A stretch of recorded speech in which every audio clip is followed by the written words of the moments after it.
to Secret of Health and Beauty. இன்னைக்கு நம்ம சேனல்ல என்ன வீடியோ பார்க்க போறோம் அப்படின்னு பார்த்தீங்கன்னா, முகத்தை நல்லா பொலிவா வச்சுக்கிறதுக்கு நீங்க இந்த 6 விஷயங்களை வந்து நீங்க ஃபாலோ பண்ணிட்டு வந்தீங்க அப்படின்னா கண்டிப்பா உங்களுக்கு நல்ல ரிசல்ட் கொடுக்கும். அது என்னென்ன இது அப்படிங்கிறத வீடியோவை ஸ்கிப் பண்ணாம பாருங்க. கண்டிப்பா இந்த தகவல் வந்து உங்களுக்கு யூஸ்ஃபுல்லா இருக்கும்.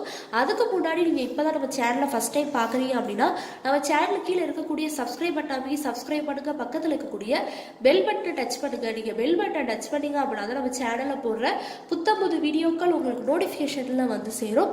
மறக்காம இந்த வீடியோக்கு ஒரு லைக் பண்ணுங்க. உங்க ஃப்ரெண்ட்ஸ் அண்ட் ஃபேமிலி மெம்பர்ஸ் கூட இந்த வீடியோவை ஷேர் பண்ணுங்க. வாங்க ஃப்ரெண்ட்ஸ், நம்ம வீடியோக்குள்ள போலாம்.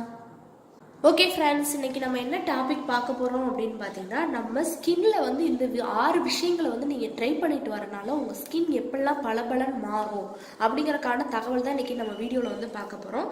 இப்போ வந்து பார்த்தீங்கன்னா, மாசு மறுவற்ற சர்மம் வந்து வேணும் அப்படிங்கிறது நம்ம எல்லாரோட விருப்பம் அப்படின்னே சொல்லலாம். முகம் வந்து நல்லா பளபளன்னு இருக்கணும் அப்படின்னு தான் நம்ம வந்து ஆசைப்பட்டுட்டு இருப்போம். அதுக்காக வந்து பார்த்தீங்கன்னா, மார்க்கெட்டில் கிடைக்கக்கூடிய நிறைய க்ரீம்ஸ், அதாவது கடைகளில் வாங்கி க்ரீம் எல்லாம் நம்ம தடவிக்கிட்டே தான் இருக்கோம். அப்படி இல்லாமல் சில பேர் வந்து பார்த்தீங்கன்னா வெளியவே போகாமல் வீட்டில் நல்லா ஏசிக்குள்ளே இருந்து முகத்தை வந்து நல்லா பளபளன்னு மாற்றுவாங்க. இந்த மணிக்கு நிறைய விஷயங்கள், பார்லர் போகிறது, வெயிலுக்கு பயந்து நம்ம வெளியே போகாமே சில பேர் இருக்கலாம். இந்த மணிக்கெலாம் செஞ்சு நம்ம சர்மம் வந்து நல்லா பொலிவாக பெறணும் அப்படின்னு நம்ம விருப்பப்படுவோம். ஆனால் இயற்கையாகவே நம்ம இதெல்லாம் நம்ம ஃபாலோ பண்ணிட்டு வந்தோம் அப்படின்னா கண்டிப்பாக நம்ம ஸ்கின் வந்து நல்லா தகன்னு அப்படியே மின்றதுக்கு இது வந்து ரொம்பவே ஒரு ஹைலைட்டானது அப்படின்னே சொல்லலாம். அதுக்கடுத்து நம்ம எந்த விதமான வெளியே வாங்கி தயாரிக்கக்கூடிய க்ரீம்ஸ் எதையுமே நம்ம ஃபேஸில் தடவுங்கிற அவசியமே கிடையாது.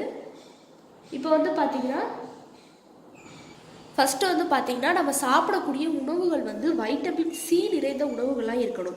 தேவையற்ற கொழுப்பு மற்றும் இனிப்பு குறைவானதாக இருக்க வேண்டும். அடுத்து வந்து பார்த்தீங்கன்னா, வெள்ளை சர்க்கரை, அதாவது சீனின்னு சொல்லுவோம் இல்லையா, அந்த வெள்ளை சீனி வந்து நம்ம சாப்பிட்றத கண்டிப்பாக தவிர்க்கணும். அது நம்ம ஃபேஸுக்கு தடவுறது நல்லது, ஆனால் அதை நம்ம இன்டேக்காக எடுத்துக்கிறப்ப ஸ்கின்னுக்கு வந்து பாதிப்பை வந்து ஏற்படுத்தும். அடுத்து பார்த்தீங்கன்னா, அதற்கு பதிலாக நம்ம நாட்டு சர்க்கரை, கருப்பட்டி, தேன் ஆகியவற்றை வந்து நம்ம சேர்த்துக்கலாம். பழங்கள், காய்கறிகள், கீரை வகைகள் போன்ற நார்ச்சத்து நிறைந்த உணவுகளை நம்ம சாப்பிட்றது மூலமாக உடம்புல உள்ள நச்சுக்கள், தேவையற்ற கொழுப்புகள் நீங்கி சர்மம் வந்து நல்லா பொலிவு பெறதுக்கு இது வந்து ரொம்பவே ஹெல்ப்ஃபுல்லாக இருக்கும். அடுத்து வந்து பார்த்திங்கன்னா, நம்ம என்னென்னலாம் செய்யக்கூடாது அப்படின்னு பார்த்தீங்கன்னா, ஹோட்டல் மற்றும் நம்ம வந்து வெளியில் வாங்கி சாப்பிடக்கூடிய அந்த உணவுகளை வந்து நம்ம வந்து தவிர்க்கணும்.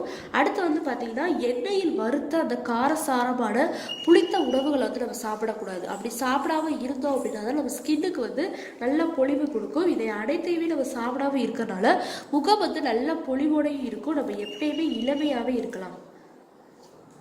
அடுத்து வந்து பார்த்திங்கன்னா என்ன அப்படின்னா, நம்ம என்னென்னலாம் செஞ்சால் நமக்கு ஸ்கின்னுக்கு வந்து ரொம்பவே நல்லது அப்படின்னு பார்த்தீங்கன்னா, ஒரு நாளைக்கு 8 மணி நேரம் வந்து கண்டிப்பாக நம்ம தூங்க வேண்டியது ஒரு அவசியமான செயல் அப்படின்னே சொல்லலாம். நைட்டு வந்து சில பேர்லாம் வந்து பார்த்தீங்கன்னா ஒரு 12 மணி ஆயிரும் படுக்கிறதுக்கு. காலையில் சீக்கிரமாக எதிர்ச்சிடுவாங்க. அந்த மணிக்கெலாம் கேப்பே இருக்கவே கூடாது. 8 மணி நேரம் கரெக்டாக கணக்குப்படி நீங்கள் தூங்குனீங்க அப்படின்னா ரொம்பவே நல்லது. அப்படி தூங்குறதுனால சிவந்த கன்னங்கள் பெறுவதற்கும் முகத்துக்கும் வந்து பார்த்திங்கன்னா உடலுக்கும் சீரான இரத்த ஓட்டம் செல்றதுக்கு அந்த தூக்கத்தினால நமக்கு வந்து நல்ல ஒரு பலன் கிடைக்கும்.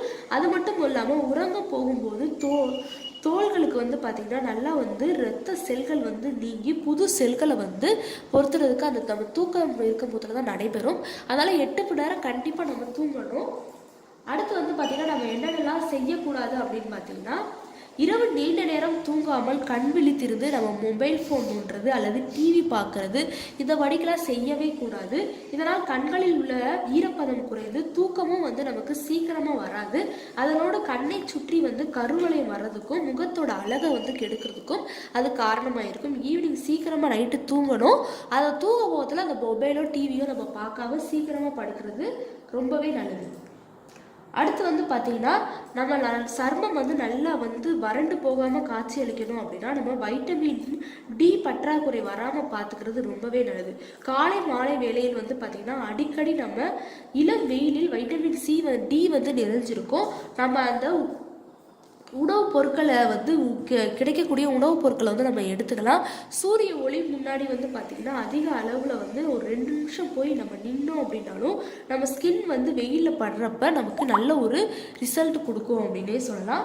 அடுத்து வந்து பார்த்திங்கன்னா, நம்ம நல்லா தண்ணீர் வந்து நல்லா நிறையா குடிக்கணும். வெயிட் லாஸ்க்காக இருக்கட்டும், இப்போ ஸ்கின் ஒயிட்டனிங்காக இருக்கட்டும், தண்ணி வந்து நீங்கள் நல்லா குடிக்க குடிக்க நம்ம ரத்தத்தில் இருக்கக்கூடிய நச்சுக்கள், உடம்புல இருக்கக்கூடிய நச்சுக்களை வெளியேற்றி கொழுப்புகளை கரைச்சி கொடுக்கும். அது மட்டும் இல்லாமல் ஸ்கின்னுக்கும் ரொம்பவே நல்லது. நாள் ஒன்றுக்கு அவரவர் உடலுக்கு தேவையான அளவுக்கு நம்ம தண்ணி வந்து கண்டிப்பாக குடிச்சிக்கிட்டே இருக்கணும். 2 லிட்டர் வந்து தண்ணி வந்து கட்டாயம் குடிக்க வேண்டிய அவசியம் அப்படின்னே சொல்லலாம். அந்த தண்ணி குடிக்கிறது மட்டும் இல்லாமல் ஜூஸ் வந்து நம்ம அதிகமாக எடுக்கலாம். அதாவது பார்த்திங்கன்னா தர்பூசணி, வெள்ளரிக்காய், தக்காளி, அடுத்து வந்து பார்த்திங்கன்னா ஆரஞ்சு, திராட்சை போன்ற ஜூஸை வந்து நம்ம எடுத்துக்கோங்க. அது மட்டும் இல்லாமல் காய்கறி வகைகள் கூட ஜூஸ் கூட நீங்கள் அதிகமாக எடுத்துக்கலாம். பீட்ரூட் ஜூஸ் அதிகமாக நீங்கள் எடுத்துக்கிறது ரொம்பவே நல்லது. இப்படி எடுத்துக்கிறனால சருமத்தில் உள்ள அடைப்புகள் நீங்கி நாள் முழுவதும் உங்கள் முகம் வந்து நல்லா புத்துணர்ச்சியோடு இருக்கிறதுக்கு இது வந்து ரொம்பவே ஹெல்ப்ஃபுல்லாக இருக்கும். அடுத்து வந்து பார்த்திங்கன்னா இதில் செய்யக்கூடியது என்னென்னு பார்த்திங்கன்னா, நம்ம வெறும் வயிற்றில் வந்து காஃபி வந்து குடிக்கவே கூடாது. இது உடலின் நீர்த்தன்மையை வந்து குறைக்கும். உடலில் உள்ள நச்சுக்களை வெளியேற்றாமல் தடுக்கிறதுக்கும் இது வந்து காரணமாக இருக்கும் அப்படின்னே சொல்லலாம். அதனால் காலையில் வெறும் வயிற்றில் ஒரு கிளாஸ் வெதுவெதுப்பான நீரை குடித்து விட்டு 1/2 மணி நேரம் கழித்து நம்ம வந்து க்ரீன் டீயோ அல்லது காஃபியோ வந்து நம்ம குடிக்கிறது ரொம்பவே நல்லது ஃப்ரெண்ட்ஸ். அடுத்து வந்து பார்த்திங்கன்னா, இப்போ உங்களுக்கு முகத்தில் வந்து அந்த முகப்பருக்கள் இந்த மணிக்கெல்லாம் இருக்குது அப்படின்னா நம்ம என்ன செய்யலாம் அப்படின்னு பார்த்தீங்கன்னா, வேப்பிலையோட பொடி கொஞ்சமும், கஸ்தூரி மஞ்சத்தூள் இருக்கும் இல்லையா அது கொஞ்சமும், எலுமிச்சம்பழம் ஒரு 1/2 லெமனையும் எடுத்து 3யுமே நல்லா நம்ம மிக்ஸ் பண்ணி முகத்தில் வந்து எல்லா இடத்துலையும், முகப்பரு மேலே தான் தடவணும் கிடையாது, முகத்தில் எல்லா இடத்துலையும் தடவிட்டு ஒரு 15 நிமிஷம் நல்லா ஊற விட்டுட்டு நம்ம வாஷ் பண்ணோம் அப்படின்னா வாரம் ஒரு முறை நம்ம இதை வந்து செஞ்சுட்டு வரப்ப கண்டிப்பாக நமக்கு நல்ல ஒரு ரிசல்ட் கொடுக்கும். அடுத்து உடற்பயிற்சி வந்து நம்ம நல்லா அதிகமாக செய்யலாம். ஸ்கின்னுக்கு வந்து நல்ல இது கிடைக்கும். நல்ல உடற்பயிற்சி வந்து செஞ்சுட்டு வாங்க. நான் சொன்ன அந்த உணவு முறைகளை நீங்கள் வந்து ஜூஸ் எல்லாம் குடிக்கிறது ரெகுலராக எடுத்துக்கிட்டீங்க அப்படின்னா கண்டிப்பாக ஸ்கின்னுக்கு ரொம்பவே நல்லது. அடுத்து வந்து பார்த்திங்கன்னா, நம்ம இப்போ உடற்பயிற்சி செய்ய போகிறோம் அப்படின்னா காலைல எந்திரிச்சோடனே ஒர்க்கு செய்யலாம். ஈவினிங் தூங்க போகிறக்கு முன்னாடி இல்லை சாயங்காலம் ஒரு 6 மணி 5 மணி அந்த மணிக்கு டயத்தில் செஞ்சுக்கோங்க. கட்ட டயத்துலலாம் இந்த உடற்பயிற்சி வந்து செய்யக்கூடாது. உங்களுக்கு டயம் கிடைக்கிறதுக்காக அந்த டயத்தில் செய்யாதீங்க. இந்த மணிக்கு குறிப்பிட்ட டைம் காலையிலனா காலையில் ரெகுலராக செஞ்சுக்கிட்டே இருக்கணும். அந்த மணிக்கு நீங்கள் ஃபாலோ பண்ணிக்க அப்படின்னா ரொம்பவே நல்லது. ஓகே ஃப்ரெண்ட்ஸ், இந்த வீடியோவில் நான் சொன்ன தகவல் வந்து ரொம்பவே ஹெல்ப்ஃபுல்லாக இருக்கும். 6 விஷயங்கள் நான் வீடியோவில் சொல்லியிருந்தேன். கண்டிப்பாக அந்த 6 விஷயங்களை நீங்கள் ஃபாலோ பண்ணிட்டு வாங்க. உங்கள் ஸ்கின்னை எப்பயுமே நல்ல ஒரு சாஃப்ட்னஸோட, அது மட்டும் இல்லாமல் முகப்பரு தளவுகள் எது இருந்தாலும் அதை நீக்கி குடிக்கிறதுக்கு கண்டிப்பாக அந்த தகவல் வந்து ரொம்பவே ஹெல்ப்ஃபுல்லாக இருக்கும். அதுக்கு முன்னாடி நீங்கள் இப்போ தான் நம்ம சேனலை ஃபஸ்ட் டைம் பார்க்குறீங்க அப்படின்னா நம்ம சேனலுக்கு கீழே இருக்கக்கூடிய சப்ஸ்கிரைப் பட்டன் சப்ஸ்கிரைப் பண்ணுங்கள். பக்கத்தில் இருக்கக்கூடிய பெல் பட்டனை டச் பண்ணுங்க. நீங்கள் பெல் பட்டனை டச் பண்ணிங்க அப்படின்னா தான் நம்ம சேனலில் போடுற புது வீடியோக்கள் உங்களுக்கு நோட்டிஃபிகேஷனில் வந்து சேரும். மறக்காமல் இந்த வீடியோவுக்கு ஒரு லைக் பண்ணுங்கள். உங்கள் ஃப்ரெண்ட்ஸ் அண்ட் ஃபேமிலி மெம்பர்ஸ் கூட இந்த வீடியோவை ஷேர் பண்ணுங்கள்.